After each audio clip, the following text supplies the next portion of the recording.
este cántico hermoso que habla en el libro de los Salmos, cuando Jehová hiciere volver la cautividad, seremos como los que sueñan, nuestra boca se llenará de risa, nuestros labios, nuestra lengua de alabanza, entonces dirán las naciones, grandes cosas ha hecho Jehová con estos. Hoy en día muchos de nosotros queremos llegar a tener sueños. Tenemos sueños hermosos, sueños preciosos. Pregúntale al que está a la par, hermano, ¿tienes sueños? Pregúntele, hermano, ¿tienes sueños? ¿Cuáles son tus sueños?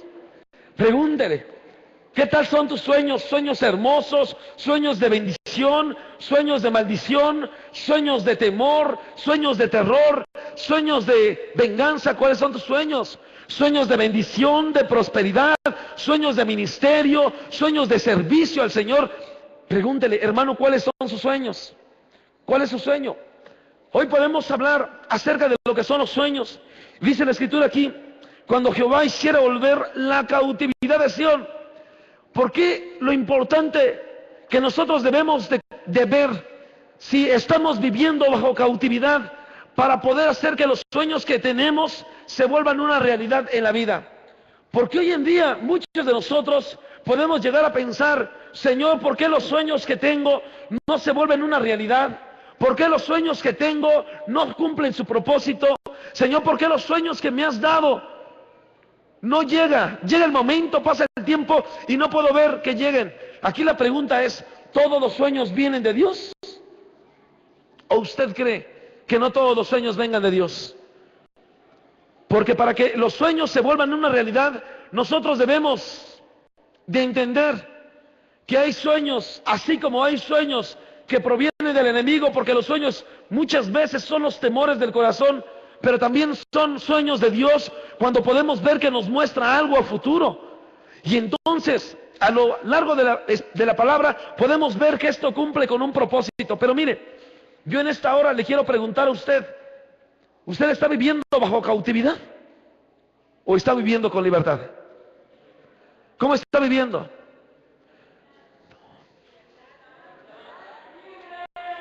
Aleluya.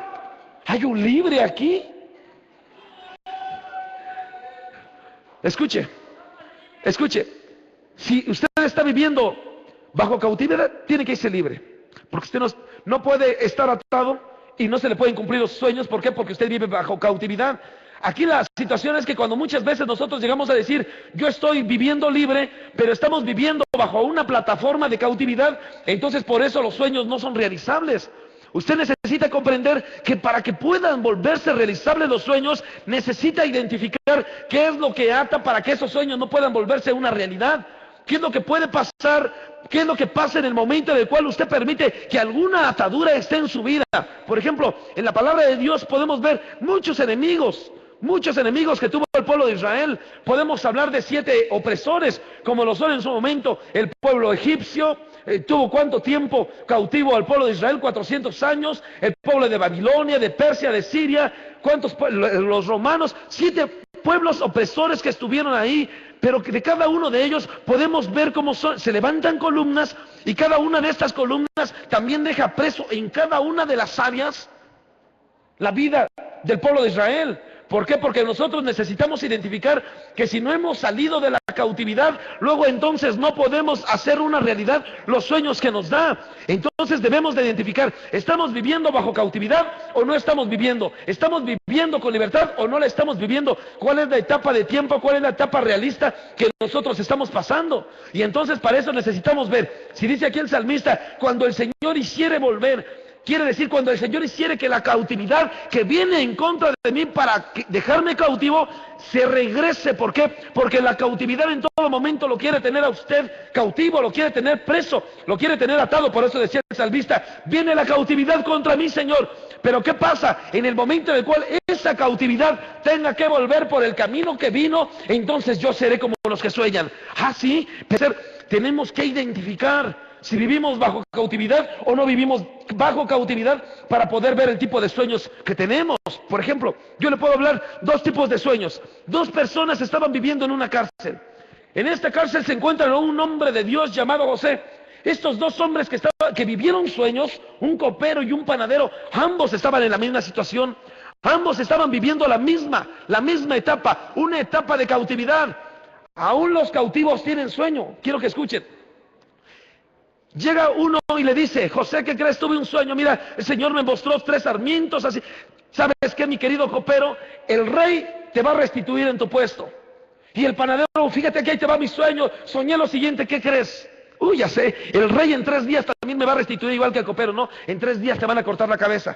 Quiero que usted diga que identifique cuáles son los tipos de sueño. Si son tipos de sueño para mal o son tipos de sueño para bien. Porque nosotros podemos ver 2 clasificaciones de sueño.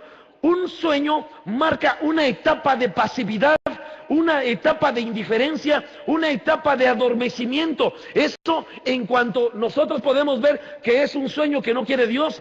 Por el otro lado, hay un tipo de sueño. Por ejemplo, Dios le mostró sueños a Jacob, le dio sueños a José, le dio sueños a Abraham, le hizo que entrara en un profundo sueño a Adán para sacar a su mujer. Entonces, vemos diferentes hombres de Dios que les da sueños, pero nosotros debemos de ver, ¿es ese tipo de sueño el cual provoca pasividad, o es el otro tipo de sueño que Dios tiene preparado para nosotros, el cual provoca un advenimiento futuro que tendrá su cumplimiento porque Dios así lo determinó y nos está haciendo saber lo que está proyectando en un futuro? Si yo le puedo decir: ¿cuál es tu sueño? Pregúntele al que está a la par: ¿cuál es tu sueño? Ay, pastor, yo voy a ser un gran profeta, un gran apóstol. Pregúntele, a lo mejor le dice: no, mi sueño es que en un año me compre una casa. Porque muchos piensan en cosas terrenales, muchos piensan en cosas espirituales, otros piensan en cosas ministeriales, otros piensan en cosas familiares, otras personas piensan en cosas económicas. ¿Sí me explico? Pero entonces necesitamos identificar cuál es nuestro sueño, pero para eso necesitamos reconocer si estamos bajo cautividad o no estamos bajo cautividad. Porque mientras haya cautividad, los sueños son irrealizables. Jamás se realizarán. Jamás. Por eso decía aquí el salmista: cuando el Señor hiciere volver la cautividad, esa cautividad ya está volviendo por donde vino. Ya se fue. Cuando el Señor hiciere volver la cautividad, seremos entonces como los que sueñan. Hasta entonces, ¿qué necesitamos? Que la cautividad regrese por donde se vino, que la cautividad se vaya. Ahora quiero invitarle, pregúntele al hermano que está a la par: hermano, ¿vives bajo cautividad? Pregúntele, hermano, ¿usted vive bajo cautividad? Pregúntele. ¿Qué le dijo? Que el Señor reprenda al diablo, soy libre. ¿Qué le dijo? ¿Qué me ve mal o qué? Todo el mundo, pregúntale aquí: ¿quién vive bajo cautividad? Nadie, todos son librecitos, le va a decir. ¿Cómo cree, pastor? Si estuviera cautivo, vendría. Déjeme decir, hasta los mismos demonios se congregaban en la sinagoga. Llegó Jesús a una sinagoga, ahí se encontró un endemoniado. ¿A dónde estaba? No estaba en la puerta ni estaba afuera, estaba dentro de la sinagoga. Hasta la sinagoga iban los endemoniados. Cantaban ahí: dame de beber. También cantaban, hasta más bonito que usted y yo. Pero ¿sabe? Necesitamos identificar, ¿estamos cautivos o no estamos cautivos? Quiero que veamos, antes de entrar a los sueños, quiero que veamos algunos tipos de cautividad. Mire, en Éxodo usted se va a identificar. Éxodo quiere decir exilio, la salida de. Cuando nosotros vemos en el libro de Éxodo que estaba oprimiendo al pueblo de Israel, el capítulo 18, dice la escritura en el verso 10: entonces dijo: bendito sea Jehová que os libró de la mano de los egipcios. Un tipo de cautividad es cuando estás bajo la mano del enemigo. Todo lo que haces, todo tiene sombra. ¿Por qué? Porque estás en la mano, estás bajo la mano del enemigo.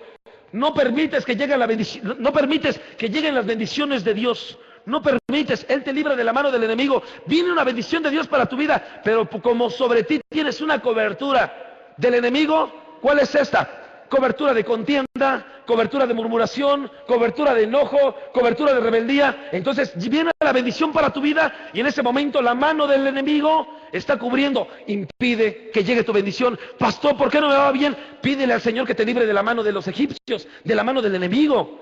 En el verso 4 dice: y el otro se llamaba Eliezer, porque dijo: el Dios de mi padre me ayudó y me libró de la espada de Faraón. ¿Cuál es la espada de Faraón? ¿Sabes que muchas veces nosotros cristianos utilizamos la espada de Faraón para ofender al vecino, para ofender a nuestro hermano? Nos creemos Pedro, sacamos la espada y con nuestra misma Biblia estamos lastimando a la demás gente. ¿Sí o no? ¿Amén o no amén? Bueno, ustedes no, otros van a otra iglesia. Capítulo 2, verso 9. A lo cual dijo la hija de Faraón: lleva este niño y críamelo y yo te lo pegaré. Y la mujer tomó al niño y lo crió. ¿De qué más te libre el Señor? De la hija de Faraón. La hija representa un fruto. ¿Cuáles son los frutos del enemigo? Si vives en carnalidad, estás viviendo bajo la cobertura de la hija de Faraón. Si estás viviendo en pecado, si estás viviendo en maldad, si estás viviendo en venganza, si tienes odio en tu corazón, quizá quien te esté dando la cobertura es la hija de Faraón. ¿Sí me explico? Son los frutos del Faraón. Entonces, si estás viviendo bajo toda esta etapa, esa plataforma no permite que puedan llegar a ti las bendiciones. Capítulo 3, verso 8, dice: he descendido para librarlos de la mano de los egipcios y sacarlos de aquella tierra a una tierra buena y ancha, a tierra que fluye leche y miel, a los lugares del cananeo. Escuche, verso 9. El clamor pues de los hijos de Israel ha venido delante de mí, y también he visto la opresión con los egipcios que los oprimen. Número que sigue, diga conmigo: la opresión del enemigo. Si estás viviendo bajo la opresión del maligno, tienes opresión en tu corazón. Opresión quiere decir aflicción. Dios aflige. El viernes usted vino y vio que Dios también aflige. Pero cuando dice: yo permití que pasaras por el desierto de Deuteronomio 8, y yo mismo te afligí para probar lo que había en tu corazón, si verdaderamente me amabas o no. El Señor aflige, pero es con un motivo. ¿Para qué es? Para probar tu corazón, para que ver verdaderamente qué es lo que hay dentro de ti. Y podemos así seguirle. ¿Cuántas cautividades hay? Si nosotros entramos a la etapa de la cautividad de los egipcios, podemos hablar de las cargas, del trabajo pesado, de los capataces. Ahí está todo en Éxodo. Ahí está. Hay las cautividades de esto. Nosotros debemos identificar: estamos viviendo bajo la cautividad de Roma. Cuando Jesús vino a la tierra, estaban bajo la cautividad romana. Por eso lo llevaron a Pilato, por eso lo llevaron al César. ¿Por qué no lo llevaron a sus propios rabinos, a sus sacerdotes, a los principales de los fariseos? Porque en ese momento quienes gobernaban eran los romanos. Eran los romanos. Entonces vamos a llevarlo a Pilato. Bueno, vamos pues. Estaban bajo la cautividad romana. Muchos hoy en día están bajo la cautividad romana, que representa religiosidad. Llegan a la iglesia, vienen aquí: ay, pastor, mi falda está abajo, ¿qué tal si me contamino? Se va a contaminar la falda, porque ahorita hay muchos charcos de agua, eso sí. Pero eso no quiere decir ni es garantía de que vives bajo santidad. ¿Sí me explico?